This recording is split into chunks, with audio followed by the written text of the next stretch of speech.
पढ़ते नहीं हैं। नेक्स्ट टॉपिक पर आते हैं फैक्टोरियल। तो चलो सबसे पहली बात हम लोग यहाँ पर पढ़ने वाले होंगे फैक्टोरियल। और फैक्टोरियल को हम लोग बोलते क्या हैं? सबसे पहली बात इसको देखेंगे, इसका रिप्रेजेंटेशन किस तरह से होता है। देखना ये आपके अनसॉल्व्ड में भरा होगा, ऐसा कोई साल नहीं होगा जब फैक्टोरियल से क्वेश्चन ना पूछा हो। पूछा ही पूछा होगा, 100% पूछता है। अगर नहीं पूछता है तो एक आध साल छोड़ देगा, पर जनरली यहाँ से क्वेश्चंस आते ही आते हैं। तो फैक्टोरियल का रिप्रेजेंटेशन देखिए कैसे। मेरे पास ए कोई वर्ड्स है, अगर इसका मुझे फैक्टोरियल बनाना है तो मैं ऐसे लिख दूंगा, ठीक है। ये इस तरह से एक सिंबल है एल टाइप का, एल के बीच में मैंने कहा लिख दिया है, ए लिख दिया है, तो इसका मतलब होता है ए का फैक्टोरियल। लेकिन कभी कभी इसको ऐसे भी लिख देते हैं, ए और यहाँ पर कुछ इस तरह से, मतलब एक डंडा होगा और नीचे में एक डॉट लगे होंगे, तो ये फैक्टोरियल साइन है भाई। अब इसका मतलब क्या है मैं समझाता हूं। जैसे इसको हम लोग बोलते हैं कि किसी भी नंबर का डिसेंडिंग ऑर्डर का पॉजिटिव इंटीगर को हम लोग उसका फैक्टोरियल बोलते हैं। मैं रिपीट करता हूं मैं क्या बोला हूं, अगर हाँ तो अब वर्ड में भी लिख देते हैं, पहले हम लोग लिखते हैं। लेकिन इसको पहले मैं क्या करता हूं, 1 मिनट रुकना जरा, 1 मिनट। ओहो, डेफिनेशन लिखते हैं। इसका डेफिनेशन क्या है भाई? इसका डेफिनेशन ये होता है कि किसी भी, यहाँ पर लिखते हैं, मैं पहले डेफिनेशन लिख देता हूँ, किसी नंबर, ये पेन ना बड़ा गड़बड़ कर रहा है भाई आज। हाँ, यहाँ पर लिखते हैं किसी नंबर का पॉजिटिव इंटीजर का डिसेंडिंग मल्टीपल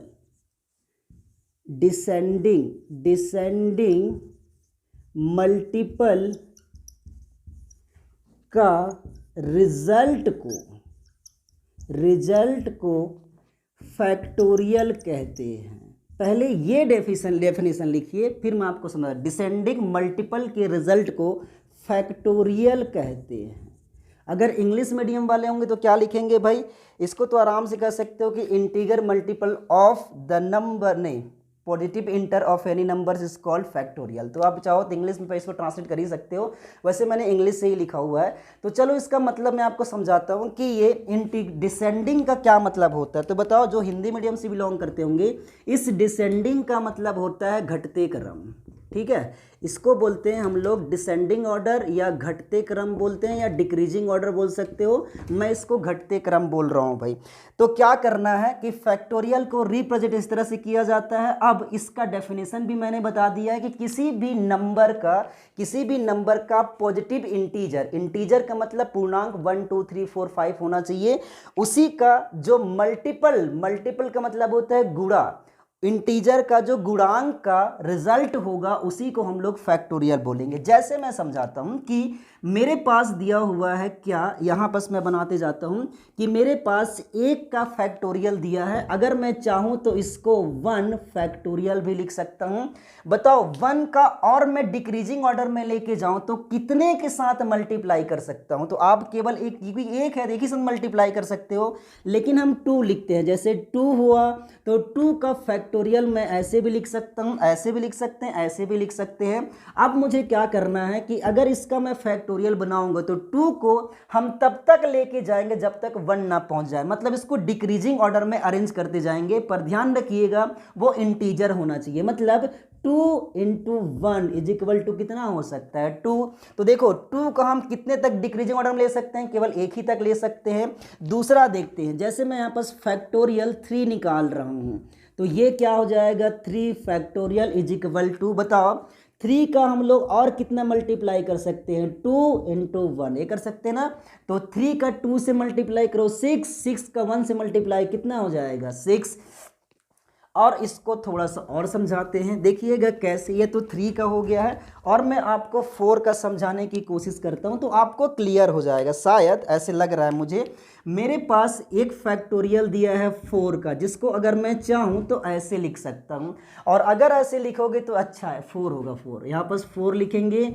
इसको कैसे लिख सकते हैं भाई? 4 × 3 × 2 × 1 लिख सकते हैं कि नहीं? यही तो इसका डिसेंडिंग ऑर्डर होगा ना, कि 4 से नीचे क्या होता है 3, 3 से नीचे 2, 2 से नीचे 1। अगर यानी मैं कहना चाहूँ तो मैं ऐसे बोल सकता हूँ कि किसी भी नंबर को तब तक मल्टीप्लाई करते जाइए जब तक कि 1 ना आ जाए, ठीक है। लेकिन ये मल्टीपल केवल और केवल इंटीजर होना चाहिए। तो चलिए इसको और देखते हैं। अगर मुझे 5 का फैक्टोरियल निकालना है तो कैसे लिखेंगे, 5 फैक्टोरियल ऐसे भी लिखा जा सकता है। देखो दोनों में से आपको कोई भी दे सकता है, तो मैं आपको बता दिया हूं। तो क्या लिखेंगे 5 इंटू 4 इंटू 3 इंटू 2 इंटू 1। बता दो ये बात आपको क्लियर हुई या नहीं, एक बार मैसेज करके बता दो जरा पहले, और फिर इसको सॉल्व करते जाता हूं। तो फिर देखिएगा कैसे, बहुत इजी जैसे क्वेश्चंस आएगा इस पर, और बहुत इजी है, इसमें बहुत लोग डर जाते हैं पर ये इजी बहुत है भाई। तो देखो मैं क्या करता हूँ, पहले मैं यहाँ पर निकालता हूँ किसका फैक्टोरियल 5 का, जो कि निकाले थे। तो फैक्टोरियल ऐसे लिख सकते हैं या आप चाहो तो ऐसे लिख सकते हो, दोनों में से कोई भी दे देगा। तो कैसे करना है इसको, 5 इंटू 4 इंटू 3 इंटू 2 इंटू 1, ठीक है। अब इसको हम लोग को सॉल्व करना है। तो बताओ 5 का मैं 2 के साथ मल्टीप्लाई करूंगा 20 होगा। इस 20 किसके साथ मल्टीप्लाई करना है, 3 के साथ। तो कितना हो जाएगा 60, 60 को 2 से मल्टीप्लाई करो कितना हो जाएगा 120, और 120 को अगर 1 से मल्टीप्लाई करोगे तो कितना हो जाएगा 120। मतलब कि 5 का फैक्टोरियल कितना आता होगा, तो आप बोलोगे 120 आता है। इस तरह से हम 6 भी सॉल्व करते हैं। देखो कैसे, 6 इसको चाहूँ तो मैं 6 का फैक्टोरियल लिख सकता हूँ, और अगर चाहूँ तो क्या लिख सकता हूँ 6 into 5 into 4 into 3 into 2 into 1 लिख सकते हैं आराम से। अच्छा देखिए 1 को छोड़िएगा नहीं भाई, आपको लिखना ही लिखना, हालांकि मल्टीप्लाई में कोई फर्क नहीं पड़ता है, लेकिन फिर भी आप लिखिएगा जरूर। तो बताओ 6 का 5 से मल्टीप्लाई करो, मेरे ख्याल से कितना हो जाएगा 30, 6 5 जो 30 होता है, और 30 को अगर मैं 4 से मल्टीप्लाई करूँ तो मेरे ख्याल से कितना हो जाएगा 120, 120 को हो जाएंगे कितना 360, मेरे ख्याल से यही होगा क्या, हाँ 240 एंड 360 सही है। और 360 को अगर मैं 12 से मल्टीप्लाई करूँगा तो करके देखते हैं कितना आ जाता है भाई, 360 इंटू 2, तो ये 0 यहाँ पर 12 70, तो ये हो जाएगा 720, और 720 को 1 से मल्टीप्लाई करो कितना आ गया 720। इसका मतलब कि अब मुझे बता दो 6 का फैक्टोरियल 5 का फैक्टोरियल निकालने में किसी को प्रॉब्लम आई क्या, एक बार जरा बता देना।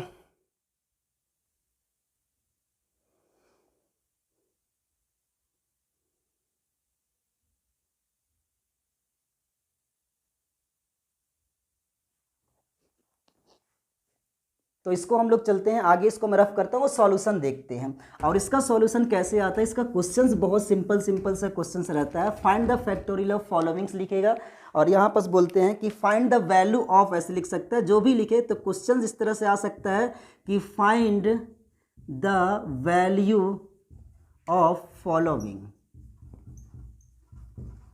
कैसे दे देगा, वो दे देगा कि यहाँ पर रूट, यहाँ पर 7, और यहाँ पर दे देगा रूट, यहाँ नहीं रूट बोलता हूँ सॉरी, फैक्टोरियल 7, और यहाँ पर दे देगा 5। इसकी वैल्यू आपको कैलकुलेट करना है। तो बहुत सिंपल सा मेथड है, वो जो भी दे सकता है, वो ऐसे करके भी दे सकते हैं, मल्टीप्लाई यहाँ पर करके 2 भी दे सकता है, जैसे भी दे हमको कोई फ़र्क नहीं पड़ता है। और चाहे तो यहाँ पर फैक्टोरियल 3 भी लगा सकता है। तो पहले मैं सिंगल वाला करके दिखाता हूँ आपको। सिंगल वाला का मतलब पहले 7 इंटू 5 का करते हैं। बताओ 7 फैक्टोरियल और 5 फैक्टोरियल को मैं ऐसे लिख सकता हूँ क्या, तो बहुत को पता होगा ये चीज़ें कि मैं इसको 7 फैक्टोरियल लिख सकता हूँ, इसको 5 फैक्टोरियल लिख सकता हूँ। और 7 का फैक्टोरियल तो बच्चा बच्चा जान रहा होगा कि 7 इंटू 6 इंटू क्या हो जाएगा 5 इंटू 4 इंटू 3 इंटू 2 इंटू 1। और 5 का फैक्टोरियल को हम लोग ऐसे लिख सकते हैं 5 इंटू 4 इंटू 3 इंटू 2 इंटू 1। अब आपके पास सॉर्ट करने का मेथड है, इसको हम चाहे तो मिनिमाइज भी कर सकते हैं। कैसे बताओ, 5 से यहाँ से पूरी वैल्यू कैंसिल हो जाएगा क्या, तो ऊपर क्या बच जाएगा 7 इंटू 6 बचेगा। इसका मतलब 7 को 6 से मल्टीप्लाई कर दो तो कितना हो जाएगा 7 6 जा 42। तो ये आ गया इसका आंसर। तो देखो ऐसे करना था आपको, बता दो ये तो आपको क्लियर हो गया क्या, जरा मैसेज करके बताओगे। वाह, इन्होंने तो भूपेंद्र ने मैसेज भी कर दिया है कि उसकी 42 आंसर आ गया। वाह वेरी गुड।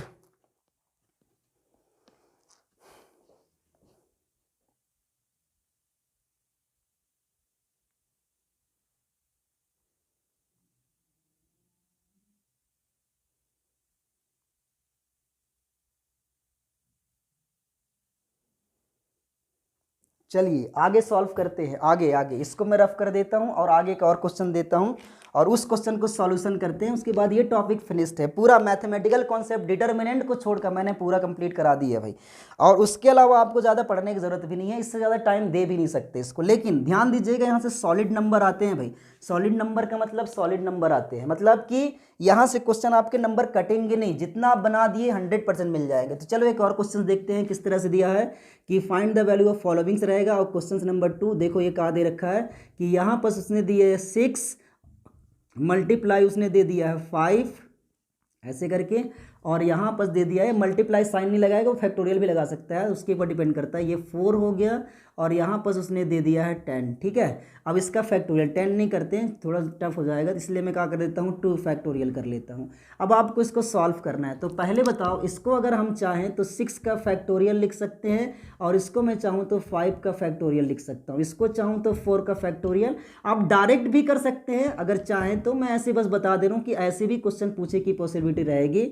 अब बताओ 6 को हम लोग क्या लिख सकते हैं? 6 को हम लोग लिख सकते हैं यहाँ पर 5 इंटू 4 इंटू 3 इंटू 2 इंटू 1, और साथ ही साथ मैं 5 को क्या लिख सकता हूँ? तो 5 को आप लिख सकते हो 5 इंटू 4 इंटू 3 इंटू 2 इंटू 1 मेरे ख्याल से। और 4 को तो आप पता है कि 4 इंटू 3 2 इंटू 1, और 2 को अगर हम चाहें तो 2 इंटू 1 लिख सकते हैं। देखो क्या क्या कैंसिल दिख रहा है, तो मेरे ख्याल से यहाँ से ये जो 2 इंटू 1 दिख रहा है, ये 2 इंटू 1 कैंसिल हो जाएगा, और 4 से लेके 4 3, तो पहले 4 3 यहाँ कैंसिल कर दो इसका, और ये 2 यहाँ से कैंसिल कर दो ये वाली, तो ये कैंसिल हो गए। क्या क्या बच गए हैं? तो लिखो 6 इंटू यहाँ पर 5 इंटू 4 इंटू 3, और वहाँ रह गया 5। सबको मल्टीप्लाई कर दो, देखो कितना आंसर आता है।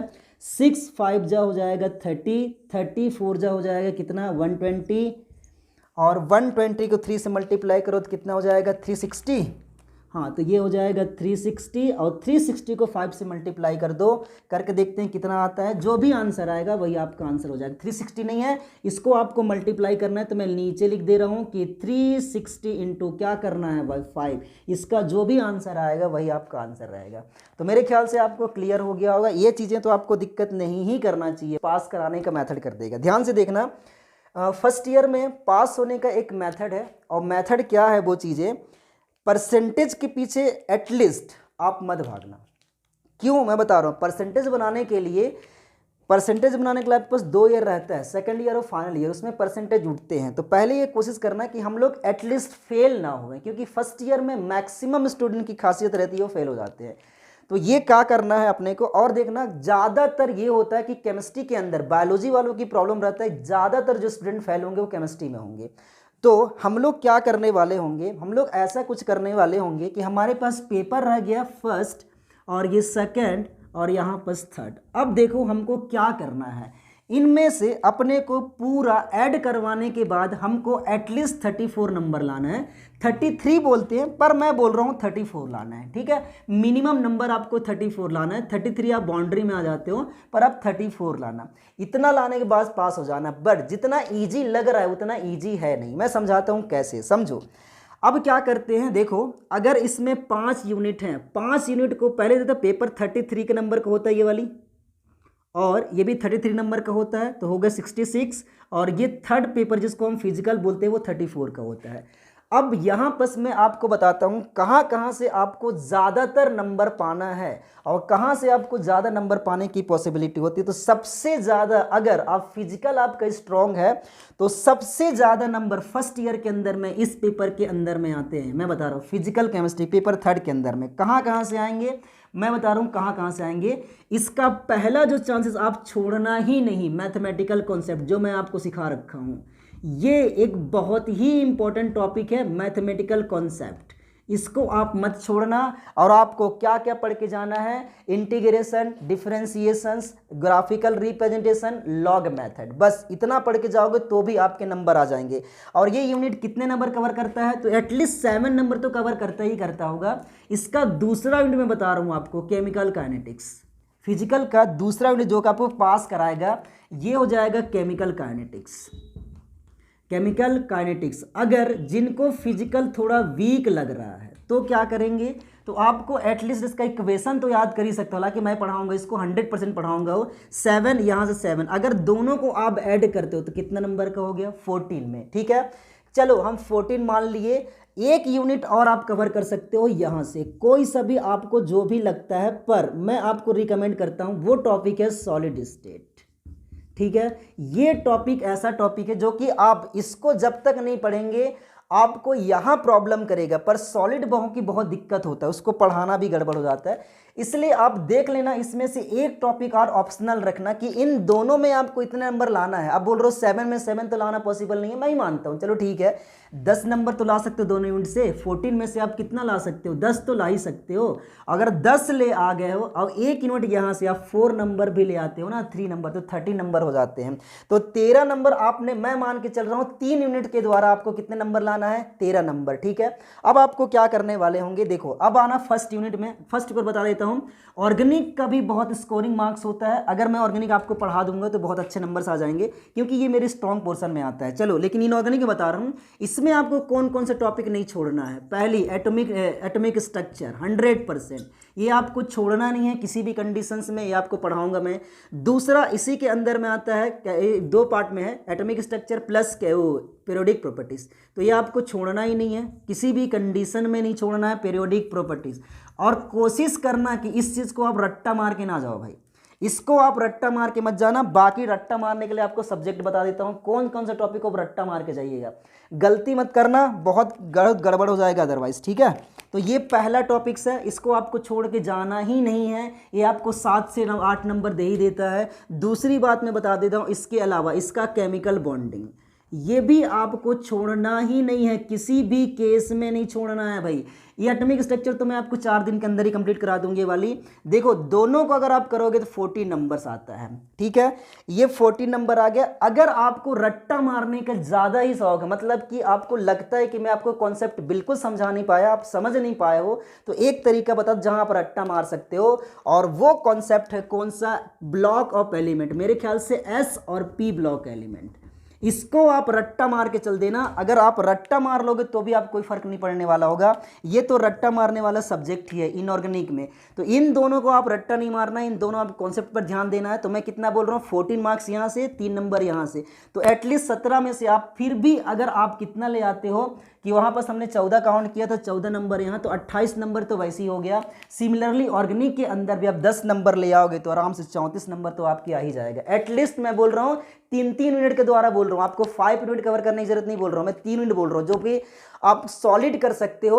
अब देखो दूसरी बात, 3 आपको कवर करना है। 3 मिनट कवर करने के बाद आपको खासियत मैं बताता हूँ, 3 अगर आप कवर कर लोगे ना तो आपके में कॉन्फिडेंस आ जाएगा कि अगर बाई चांसेस अगर कहीं पर कुछ भी गड़बड़ हो गया तो मैं एटलीस्ट स्कोरिंग तो कर ही ले रहा हूँ, मतलब कि एटलीस्ट हम टच कर ले रहे हैं कि पास हो ही जाएंगे।